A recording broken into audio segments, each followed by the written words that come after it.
$21,900. The number of times you blink in a day, the price of a rhinestone-studded vacuum cleaner, and the number of times a child with type 1 diabetes gets pricked and injected in their first 5 years after diagnosis. Now, for those of you that don't know, diabetes is an illness where all of a sudden your pancreas stops working, and overnight the lives of children are transformed. They have to prick their fingers constantly throughout the day to monitor their blood glucose levels, inject insulin along with every meal, and count every single carbohydrate that enters their mouths. And as you can imagine, it's pretty scary. For these kids, education and comfort are so incredibly important to set them up for happy and healthy lives. And while this is all so serious, the solution is less so. I believe that play has the power to fundamentally change the way that children learn about their health. I'd like you to meet Jerry the bear. Jerry is a best friend, role model, and learning tool who helps kids understand their health.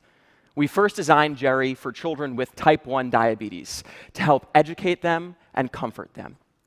Jerry's got little electronic sensors all throughout his body that enable children to care for him and breathe life into what would otherwise be an inanimate stuffed animal. Now, the idea for Jerry actually comes from a really simple insight. Children with type 1 diabetes already take care of their stuffed animals as if they have diabetes. They'll pretend to prick their teddy bear's fingers, inject them with insulin. They'll even draw little insulin pumps on pieces of paper and staple it to the fur of their stuffed animals. Now, what these kids are doing in play terms is they're role-playing. In the same way that a healthy child would role-play a tea party, these kids are acting out all of the things that they're not yet allowed to do to themselves when they're diagnosed between the ages of 3 and 7. And they're using play to help them understand the things that they can't yet even vocalize. So when we observed this behavior, we decided it was about time to bring these stuffed animals to life and transform their existing play pattern into something that educated, something that comforted, and ultimately was fun.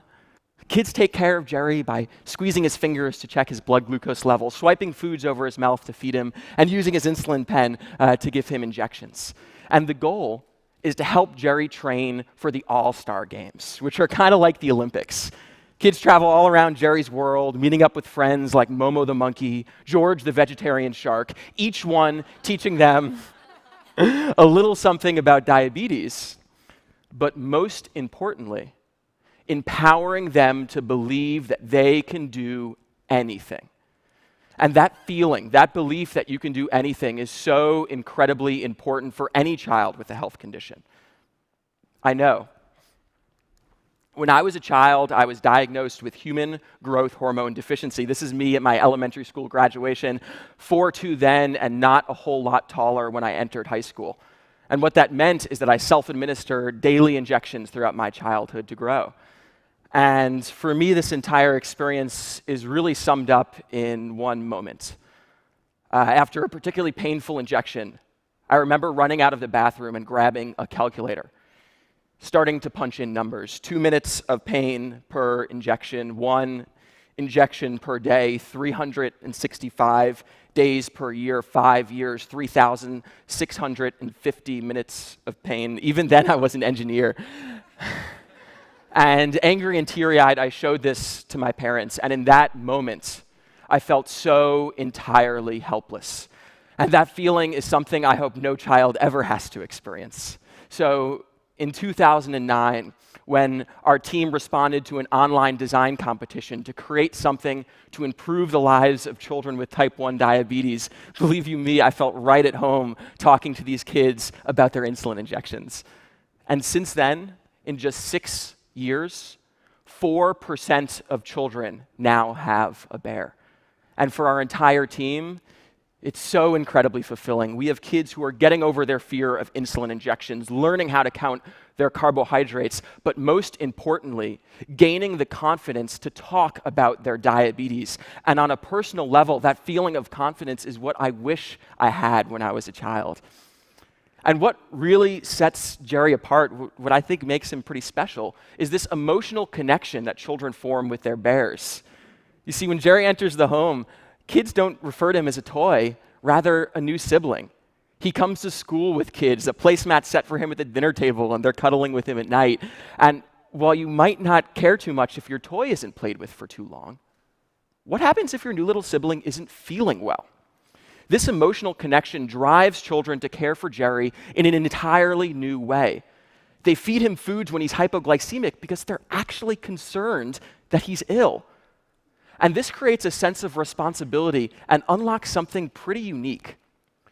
Children develop a sense of empathy, not only for their bears, but for their parents. They begin to realize that the constant finger pricks, injections, sticks, pokes, they're not signs of hate, but signs of love. My parents care for me just like I care for Jerry. And this is really what changes the perception around diabetes in the home. It elevates children to the same level as their parents, to the level of caretaker. And all of a sudden, they start asking questions. How many carbohydrates are in my meal? How many units of insulin are you giving me? And these stressful moments of finger pricks and injections, they turn into conversations, and not just conversations, but playtime. And that's the real power of play. For these children, play has helped transform a scary illness into something that can actually bring giggles and smiles to kids. In fact, I distinctly remember a phone call where one of our parents shared that after playing with Jerry, their son started to refer to his diabetes as a superpower. I think that's pretty cool. So we're making great progress in the world of type 1 diabetes. And it's a step in the right direction.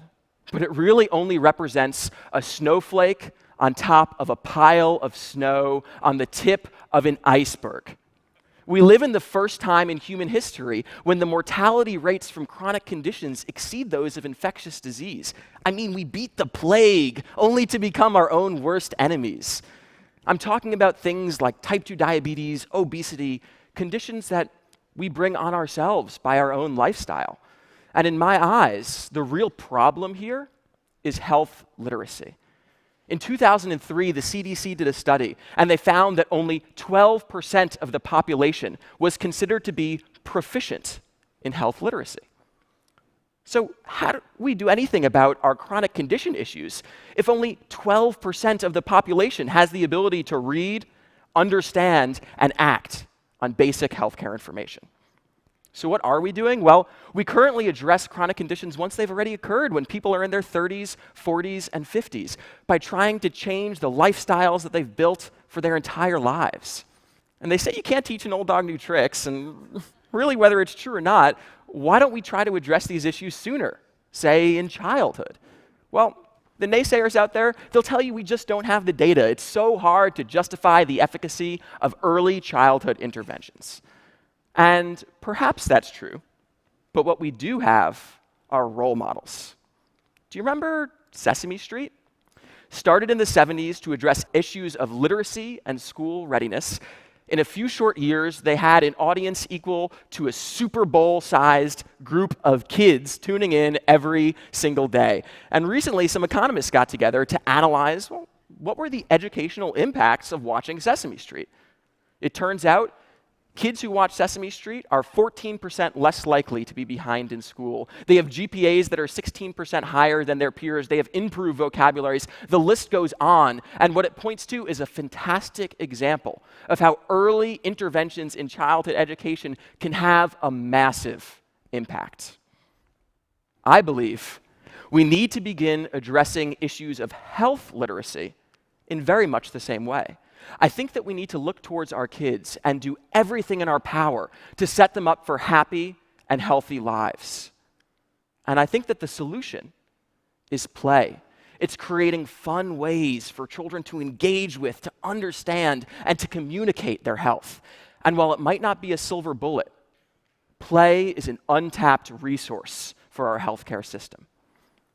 So for a moment, I'd like to invite you into Jerry's world, where our toys are a little bit smarter and where they leverage their inherent power to impart meaningful lessons about health through good, old-fashioned playtime. Thank you.